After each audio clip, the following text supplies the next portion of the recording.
In 1900, during the Boxer Rebellion in China, the United States, Russia, and Germany were indeed allies, at least temporarily, as part of the Eight-Nation Alliance.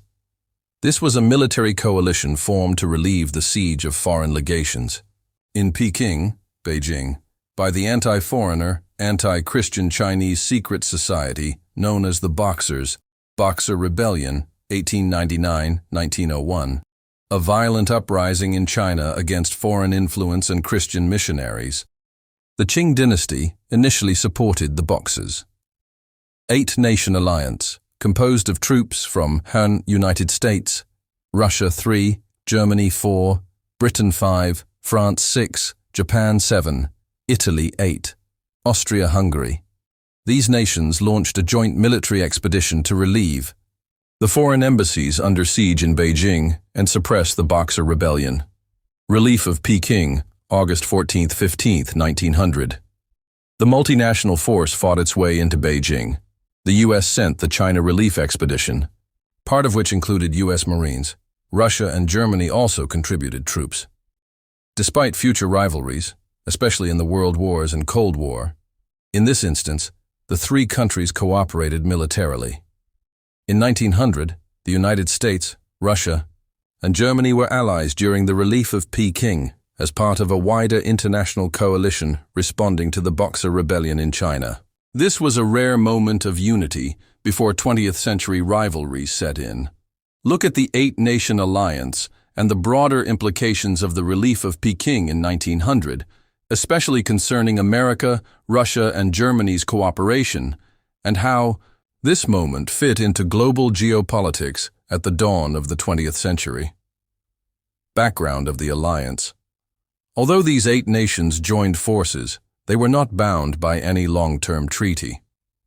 Their cooperation was pragmatic, protecting their citizens, diplomats, missionaries, and commercial interests in China. Germany, newly emerging as a colonial power under Kaiser Wilhelm II, Germany had sent troops partly in retaliation for the killing of its ambassador in Beijing. Russia had large interests in Manchuria and saw the crisis as an opportunity to expand its influence in northern China. United States followed the open-door policy, wanting to ensure equal trading rights in China and to avoid colonial partition. Despite their shared goal, the alliance was fractured by distrust, different command structures, and national rivalries. The Siege and Relief, June 1900. The Boxers laid siege to the Legation Quarter in Peking, where diplomats and civilians, including Americans, were trapped. August 1900. The Eight-Nation Alliance mounted a 20,000-plus man expedition to break the siege. American forces were led by Adna Chaffee and included the 9th Infantry Regiment and U.S. Marines. German troops were highly disciplined but aggressive in their tactics, and Kaiser Wilhelm II infamously gave his Hun speech, urging German soldiers to show no mercy. Russian troops pushed in from the north, aiming to secure their interests in Manchuria. The siege was lifted on August 14, 1900, and the legations were saved. But the relief was followed by looting, retribution, killings, and the occupation of Beijing. Russia stayed in Manchuria, leading to tensions with Japan, which culminated in the Russo-Japanese War, 1904–1905. Germany, though successful militarily, gained little long-term influence in China, but used the moment to bolster its image as a global power. The U.S. emphasized its open-door policy again, promoting Chinese territorial integrity while protecting its commercial interests. Though they had fought side by side in 1900, by 1914, the world order had changed. World War I pitted Germany against Russia and later the U.S. After World War II, the Cold War created another major rift, this time between Russia, USSR, and the United States. Irony of cooperation. What makes this striking in hindsight is that these three powers, the U.S., Russia, and Germany, would all become bitter adversaries in the 20th century. But in 1900, they could temporarily unite against a common threat, exploring the long-term implications, symbolism, and some of the lesser-known human and cultural aspects of the Relief of Peking and the cooperation between the US, Russia, and Germany in 1900. Long-term implications of the 1900 cooperation. Though the alliance was short-lived, its consequences rippled through the early 20th century. Geopolitical precedent. The eight-nation alliance foreshadowed modern coalition warfare. The multilateral military action under separate commands with loosely aligned political goals. But it also revealed the limits of such cooperation. Deep-seated imperial rivalries were papered over, not resolved. Birth of anti-Western nationalism in China.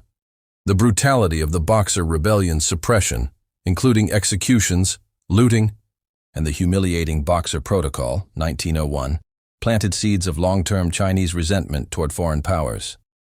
This would contribute to the fall of the Qing dynasty, 1912, rise of Chinese nationalism and later communism, American global footprint. Begins, the Boxer Rebellion marked one of the first times the U.S. projected military power overseas as part of a multinational force, along with its involvement in the Philippine-American War, 1899-1902. This helped establish the U.S. as an emerging Pacific power. It foreshadowed later U.S. roles in WWI, WW2, and Cold War alliances, Russian and German ambitions in Asia. Russia's occupation of Manchuria after the Boxer Rebellion heightened tensions with Japan, directly leading to the Russo-Japanese War, 1904-1905, the first major defeat of a European power by an Asian nation. Germany used the Boxer Rebellion as justification to solidify control over Qingdao, a valuable naval base in Shandong province. It remained under German control until Japan seized it in WWI. It is deeply ironic that American, Russian, and German soldiers fought shoulder to shoulder in 1900, only to face each other in the trenches of World War I within 14 years. Battle. Across Europe and the Pacific during World War II, become ideological rivals in the Cold War. Western arrogance and civilizing missions. The alliance portrayed itself as rescuing civilization from barbarism. But foreign troops engaged in mass looting and atrocities. The episode fed a narrative of Western hypocrisy in China. The Hun speech legacy. Kaiser Wilhelm II told German troops departing for China, "No quarter will be given. No prisoners will be taken. Let the name German be remembered in China in such a way that no Chinese will ever again dare to look askance at a German."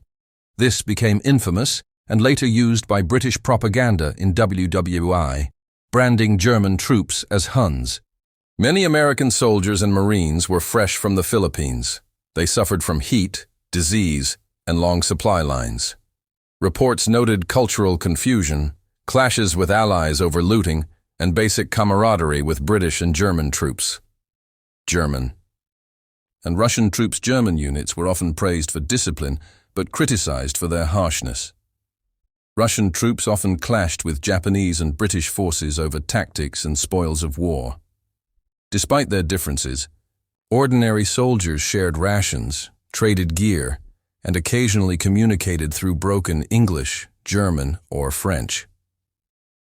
The Relief of Peking in 1900 was more than just a military operation.